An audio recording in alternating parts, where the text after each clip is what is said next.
C'est un plaisir de vous savoir nombreux en train de suivre en radio télévision. Mesdames, Messieurs, bienvenue à cette édition du journal que j'ai le grand plaisir de vous présenter ces week-ends qui s'ouvre avec cette information en infrastructure. Lancement ce samedi 19 juin 2021 de travaux de réhabilitation des avenues Gazumbo, Kabongo et Lukala. Ces travaux visent à lutter contre les embouteillages souvent enregistrés au centre-ville commercial. Suivez. Nous sommes sous l'avenue Gazumbo, communément appelée 3e avenue dans sa partie Kananga. Ici, les engins font les décaissements avant la pose de la première couche d'asphalte, a précisé les superviseurs des travaux. On a bien travaillé une partie, on a même asphalté. On a mis ce qu'on appelle la bicouche d'asphalte. Mais l'autre partie, on n'a pas même mis la latérite ou soit la monocouche. C'est la raison à laquelle nous sommes là. Comme on a commencé avec le décaissement, vu la nature du sol, c'est une roche qui est un peu dure, on va passer directement par la pose de la latérite. Après la latérite, l'étape qui va suivre, c'est l'asphaltage en monocouche. Les avenues Kabongo et Lukala sont aussi concernées par ces travaux et ces deux axes vont faire jonction avec la chaussée Joseph Kabila Kabongi, question de fluidifier les trafics dans les parages de l'arrêt des bus Pax. L'entame de ces travaux n'est pas toujours aisée. La difficulté est qu'il y a des tuyaux de la régie des eaux qui passent tout au long de l'emprise de la route. Maintenant, on a déjà appelé les gens de la régie. Sur place, je travaille avec quelqu'un de la SNEL pour éviter les risques. Et puis d'autres obstacles, si vous allez là, vous foncez vers l'avant, il y a quelques clôtures qui se retrouvent sur l'emprise de la route. Maintenant, les travaux sont initiés par les gouvernements provinciaux du Lolaba. Gazumbo prolongé recevra sa nouvelle robe dans l'échéance d'un mois. Et un jeune homme d'une vingtaine d'années a été appréhendé en flagrant délit de vol de matériaux de construction de toilettes publiques du marché central de Manika. Ce présumé voleur a été arrêté grâce à la vigilance du gardien du chantier. Suivez. Il n'est pas à son premier forfait, selon l'homme de la sécurité. Des brouettes se sont déjà éclipsées dans ces chantiers. Il a l'habitude d'aller dérober les matériaux de construction de la toilette publique du marché central de Manika. Ce samedi, ce jeune homme a été moins chanceux. L'homme commis à la garde de ces chantiers l'a appréhendé, main dans la sac. Aux environs des 4 heures du matin, l'agent de sécurité a préféré ligoter son bourreau pour qu'il ne s'échappe pas. Ce présumé voleur n'a pas le temps de clamer son innocence.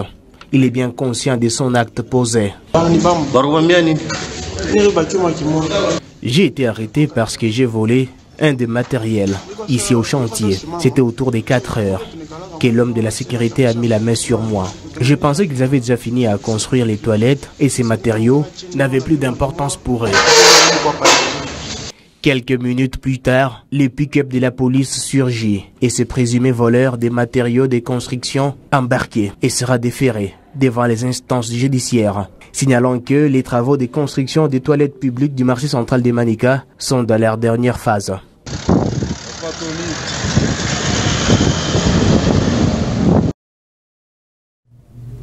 Bar, début de boissons fermées, c'est l'une des mesures prises par le président de la République au cours de la 8e réunion du Conseil de ministres qui s'est tenue le vendredi soir par visioconférence, y compris aussi l'interdiction de manifestations. Ben Moulanza.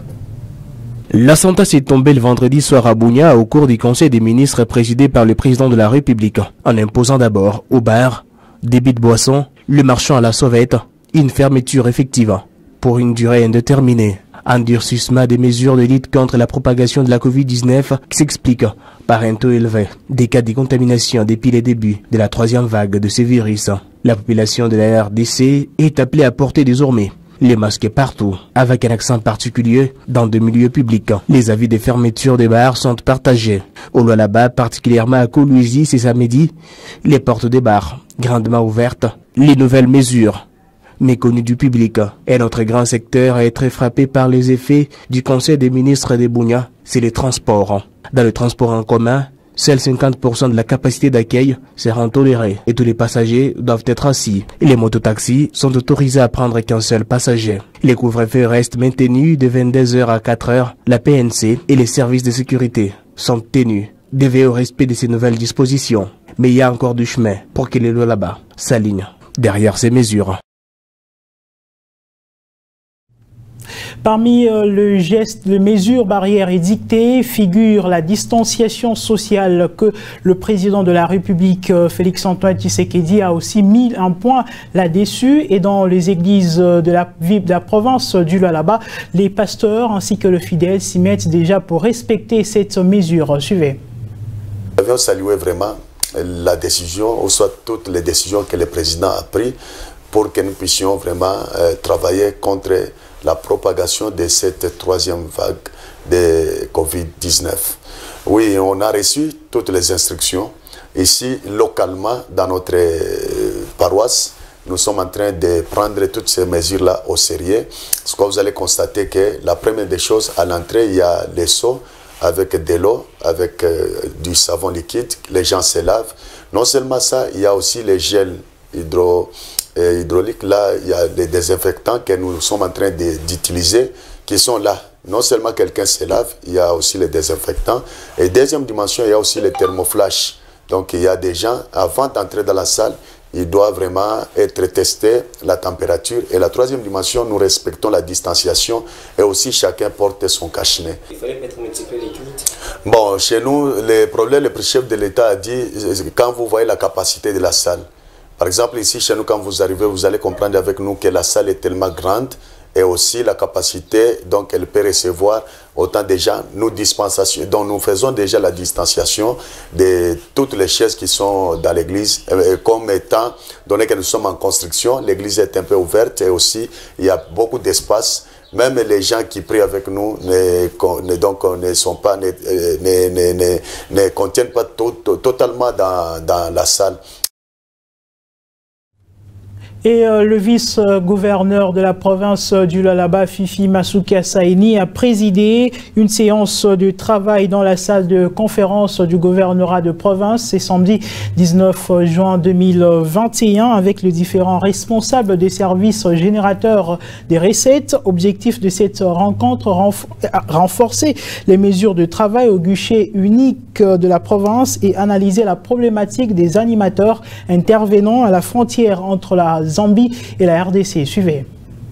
Il a été question de renforcer les mesures de travail au guichet unique de la province. La problématique des animateurs intervenant à la frontière entre la Zambie et la RDC a été soulevée par l'autorité provinciale Fifi Masuka Saini. À l'issue de cette rencontre, le secrétaire exécutif du gouvernement provincial, Archimède Kalassa Kabeya, résume le mobile de cette rencontre. Réunion de tout à l'heure avec les chefs de l'exécutif provincial a porté sur le renforcement du travail de guichet unique.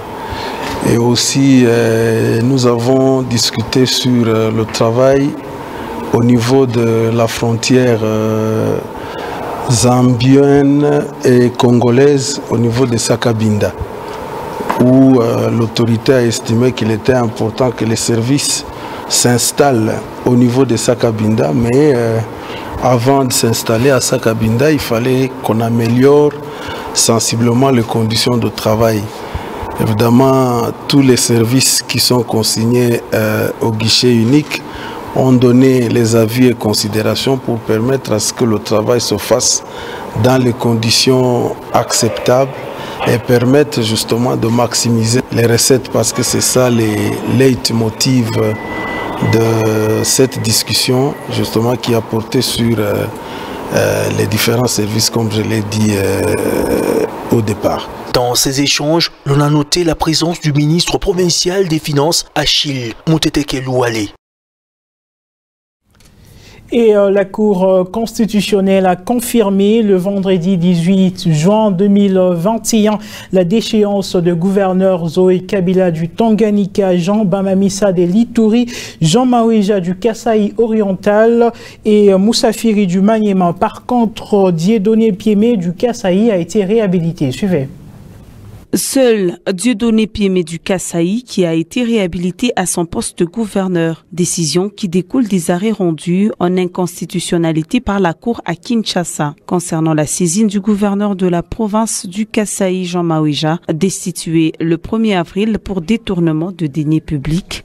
La Cour a déclaré sa requête recevable et non fondée. Même sort pour la requête du gouverneur de la Chopo, Wale Lufungula, déchu 2 fois de suite. Zoé Kabila, à son tour, est aussi définitivement destituée. Selon la Cour, la retraite introduite par ce dernier manque des preuves. Pour rappel, Zoé Kabila a été destituée en son absence par les députés provinciaux qui l'accusaient de mauvaise gestion. De l'autre côté, le gouverneur du Maniema, Ogi Moussafiri a été arrêté juste après la confirmation de sa déchéance par la Cour constitutionnelle. Il est accusé d'avoir contracté une dette de $120 000 auprès du chef de secteur dans le territoire de Kabanda, dans la province de Maniema. Et pour terminer, en humanité, cette fois-ci, l'Assemblée générale de l'Organisation des Nations Unies avait déclaré depuis 2015 la journée internationale pour l'élimination de la violence sexuelle en temps de conflit. Célébrée chaque 19 juin, cette journée n'est certes associée à aucun conflit en particulier, mais fait référence à une tragédie pour l'humanité. Reportage de Elisha Kaonde.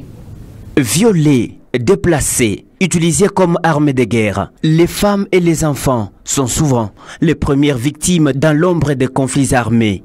Occasion pour Maître Aimé Bonza, activiste des droits de l'homme et membre du cadre de la société civile Lolaba, d'énumérer quelques conséquences que subissent les femmes violées. Les femmes sont la principale cible des hommes armés. Ces femmes qui ont été violentées dans leur fort intérieur, subissent justement sur le plan moral, sur le plan psychologique, de traumatismes. Et ces traumatismes doivent être réparés. Les autorités du pays, la justice, toutes sont appelées à bien jouer les rôles dans la lutte contre la violence sexuelle. Les personnes qui ont été victimes de conflits ou d'abus sexuels pendant le moment de conflit, d'être réhabilitées dans leurs droits, en allant justement saisir la justice pour que leur bourreau soit appréhendé par la justice et soit condamné afin que ces dernières puissent obtenir réparation. La violence sexuelle en temps de conflit n'est pas un phénomène nouveau et nous pouvons notamment nous souvenir que les atrocités commises à la partie est de la RDC. L'utilisation du viol comme arme de guerre doit être combattue par tous les moyens et les violeurs ainsi que tous leurs supérieurs doivent être traduits en justice. Mesdames, Messieurs, c'est donc la fin de cette édition du journal. Merci à vous tous de nous avoir suivis. L'actualité reste en continu sur notre site internet, le www.wangu.info. À très bientôt.